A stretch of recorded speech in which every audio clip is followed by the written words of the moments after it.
G'day guys. The very first super early build of the new dArkOS desktop environment installer script is now available. It's still in the early alpha stages, but I thought it'd be best to get it out as soon as possible to let the community have a play around with it. I don't recommend installing this on your main dArkOS SD card and instead on a spare SD card, since it's still too early to know what's broken.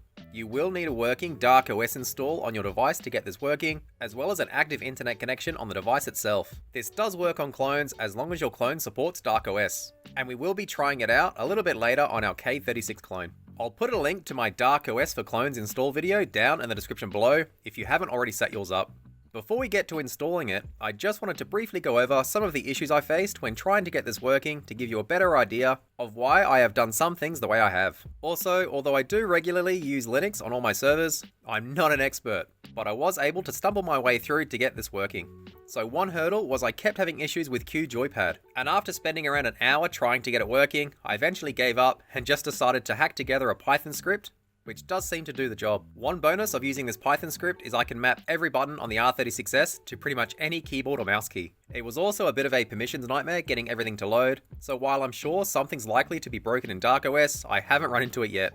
Finally, I had to use a systemd service instead of a traditional display manager like LightDM, since although I could get the desktop environment to load if I ran over SSH, it just wouldn't start when running directly on the device itself. One benefit to this is that it should use less resources than a traditional display manager, and should let us seamlessly swap between the desktop and Emulation Station without needing a full reboot.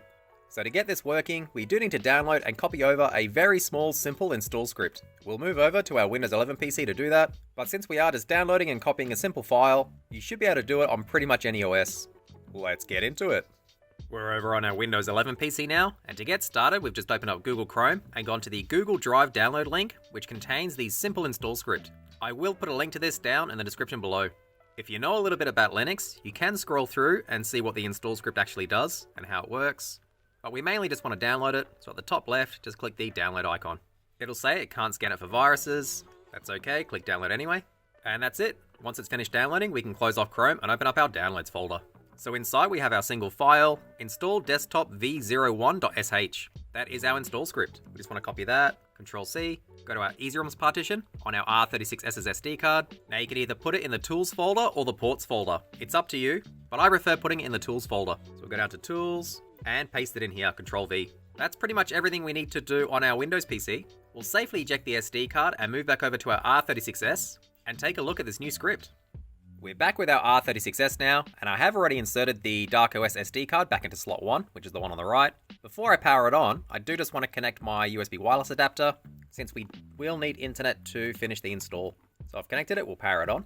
So it's finished booting up, we do have to connect to our Wi-Fi. We just press start. You can see we are running the latest version of dArkOS, which at the time of filming is 01.14.2026. Let's go down to options and Wi-Fi, connect to our Wi-Fi. Perfect, we're connected, we'll quit out.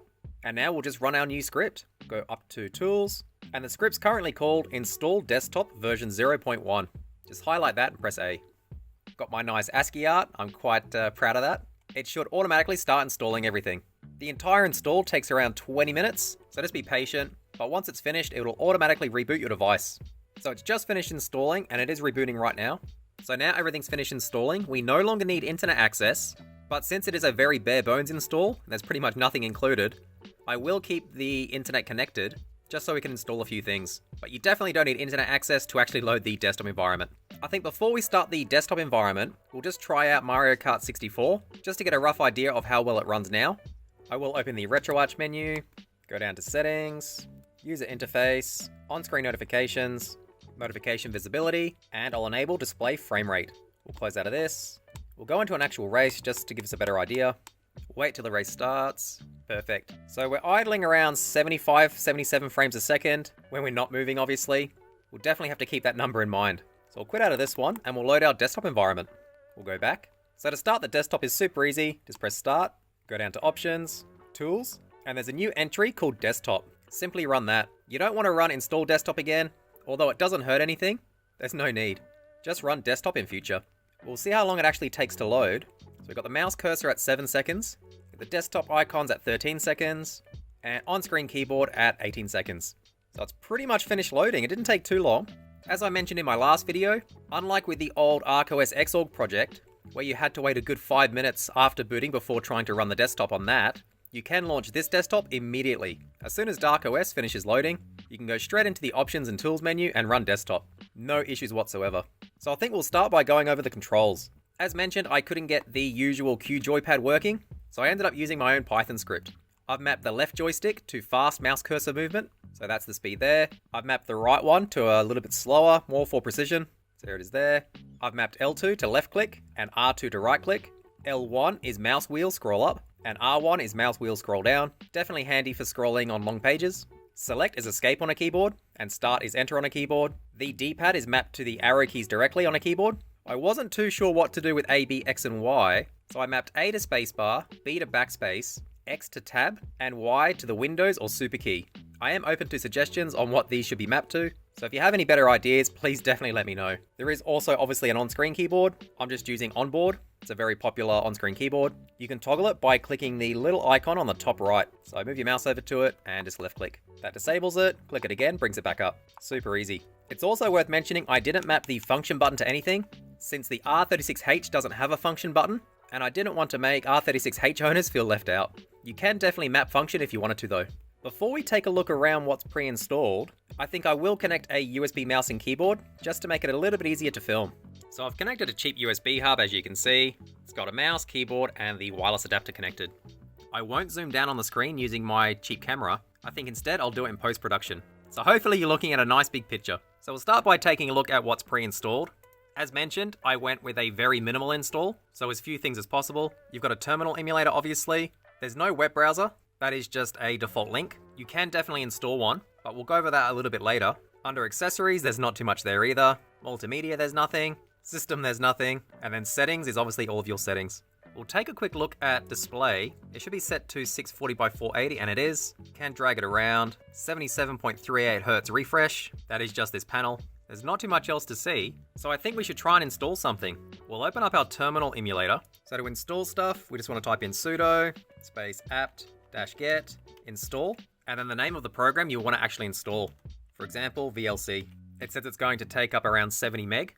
I think before we do that, we'll take a quick look at how much free space we actually have. So we'll press no, we'll type in df-h for human readable. We're looking at MMC block 0, partition 2, which is this one here. 11 gig total, 5 gig used, 4.6 gig free. That's still plenty of space to install stuff. Also, you can see at the very bottom, EasyROMs is partition 3/ROMs, and that's basically empty. We'll try install VLC again. This time I'll say yes. So VLC's finished installing. It didn't take too long, maybe a minute, but I don't have any media to test on the device itself. So I think I'll insert a USB flash drive. Now my USB hub is really dodgy. Pretty sure it's got a loose connection. So hopefully this doesn't lock everything up. I'll just insert it. Perfect, it's inserted. Doesn't seem to have locked anything up. We'll close off terminal. And there it is, Samsung USB. Can we open it? It didn't mount it. Can I mount? It won't let me mount. That's okay. We'll see if we can mount it through terminal. So first, LSBLK. Should be SDA1, it is. We'll make a mount point. We'll call it MKDIR. We'll call it maybe MNT/USB. I do have to go sudo. So sudo, perfect. And then sudo mount /dev/SDA1. There it is there, SDA1. The first partition of the first USB device, space, and then our mount point, MNT/USB. Perfect. We close this off. We go home, go to computer. Oh, hang on, we've got SDA1. It won't let us open it though. That's fine, we'll go file system, go down to MNT, USB, and here's our flash drive. We want to go Big Buck Bunny, and we'll try Xvid 480p. We won't allow metadata. Will it play? Took a little bit to load. We were getting a black screen, but it is playing. When I say a little bit, around 3 seconds, it was an instant. Seeking's a bit slow, but yeah, it seems to be playing perfectly. There is sound as well.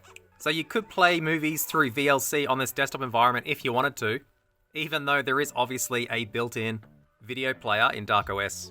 I do want to show off a few other programs, but to save time installing it, I have already installed it to a second SD card. I have already run the exact same script last night on the same build of dArkOS, except last night I did spend a little bit downloading and installing a few different things. Before we power it off and swap SD cards, we'll close our file manager. I do just want to show at the very bottom, it says exit to ES. If we double click on that, it takes us straight back to Emulation Station. So now if we go back to N64, Mario Kart 64, we'll see if we've lost any performance. Once again, I'll bring up the RetroArch menu, go back, settings, user interface, on-screen notifications, visibility, and frame rate. We'll go into an actual race again. We'll keep everything exactly the same just to make it fair. So Mario on the first level. And we were getting around 75 to 77 frames a second last time. Won't touch anything.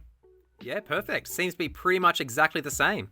So if you do run the desktop environment and then use the shortcut to quit back to Emulation Station, you don't seem to lose any performance. We'll quit out of N64, and I think we'll try and load our desktop environment once more, only this time it should still be cached since we haven't cleared the RAM. So if we go to Tools, Desktop, it should load pretty much instantly. Now, unfortunately, the cache was cleared. If you don't clear the cache by loading a heavy game like N64, it does actually load pretty much instantly. Almost an instant switch. So how do you safely power off the R36S from this desktop environment? If you go Applications Log Off or Log Out, I have been having issues with shutdown. Sometimes it shuts down, other times it quits back to Emulation Station, and other times still it just hangs. I wouldn't recommend using this menu, at least in this initial build. Instead, quit to Emulation Station using that shortcut, and then from here, go Start, Quit, and Shut Down.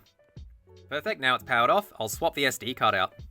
So we're back with our other SD card. Again, I've done exactly the same steps, only I have installed a few things last night. Go Applications. The first thing we've got is Geany. It's a pretty handy IDE, similar to Notepad++ on Windows. You can use it as a plain text editor, but it is really good for programming. For example, if we open up our desktop script, so File, Open, we'll open up our desktop script, which is the one that we launch. You can see all it says is sudo systemctl start desktop.service. Not too much in there. Definitely handy being able to run Geany on your R36S though, although the built-in on-screen keyboard would be pretty horrible to use. Quit out of this one, we won't save. Next, we'll go back to Applications, Graphics. I did install KolourPaint. It's pretty similar to Microsoft Paint, nothing like Photoshop or GIMP. It is just a neat, lightweight paint program. We'll change the color, maybe green, and a little smiley face. So yeah, that's Paint. Nothing too fancy here, but it is still cool that it works. Quit out of this one. So what about games? I'm pretty sure I installed a few games last night, but none of them showed up under here, the Applications menu. So I think we will have to try and launch them through Terminal. I'm pretty sure I installed Pingus. Apparently I didn't. I'll install that now. Sudo apt-get install Pingus. So it is already installed. We'll type in where is Pingus. So it's under user games Pingus. So we'll navigate there, cd, user, games, Pingus, or I guess user games, ls, Pingus. There we go. Ah, so we do have the same permissions issue. What about Dave Newcomb? No, the same issues still it looks like. Do we have any other games in there? Frozen Bubble. And yep, the exact same permissions issue.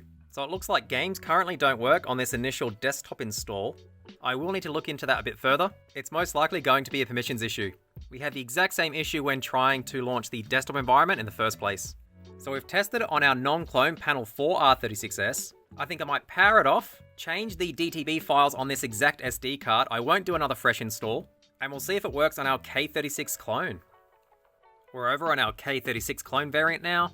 Not too sure how I can prove that, but long-time viewers of the channel will recognize the bright orange clone. So once again, this is the exact same SD card we were just using in our Panel 4 non-clone. All I've done is just copied a few files over to the boot partition to get it working on our clone. So loading the desktop is exactly the same. If we go down to Options, Tools, and Desktop, hopefully everything just works. Got a mouse cursor, looks good. So it's finished loading, we'll see if our mouse works. It does. Perfect. I do still have a USB mouse connected, so I'll use that instead. Interestingly, the USB mouse doesn't seem to work. Nor does the keyboard though. I think I've bumped the USB hub when I was connecting it, and that's why. It is a terribly low quality USB hub. I might reboot once more, just so I can get the USB hub working. Go down to Quit and Shut Down. So I've fiddled with the USB hub and rebooted the K36 clone, and numlock on the keyboard now works. So I'm pretty sure it should work. Go Start, Options, Tools, and Desktop once again. Got a mouse cursor, we'll see if our mouse works, and it does, perfect. So no issues with USB, it was just my really cheap, nasty hub. So all the same programs should work. Like for example, Geany, we'll just open it to make sure. Yep, perfect. Type something in, perfect. I am curious to see if sound will work though.